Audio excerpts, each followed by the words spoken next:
Midnight struck like a hammer. On the Han River Bridge, the ancient seal snapped with a violent crack. Minjun stood trembling on the rusted railing, staring into the abyss.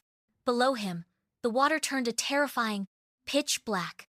A thick, fishy stench rose from the depths, coating the air in a suffocating, oily fog. Something was waking up.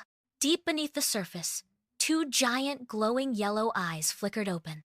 They were the size of car tires, pulsing with a rhythmic, sickening light. Minjun's hand shook, and his flashlight slipped. It hit the water and vanished instantly, swallowed by the dark. He was alone in the shadows, watched by a prehistoric predator. Then, the river exploded. A massive, serpentine shape surged upward, smashing a concrete pillar into fine dust. The ground buckled beneath Minjun's feet as streetlights shattered in a violent chain reaction across the city. Cars skidded to a halt, the asphalt cracking open like a fragile eggshell. He scrambled backward in a panic, but a cold, slimy scale scraped against his ankle. He sprinted toward the city center, his lungs burning.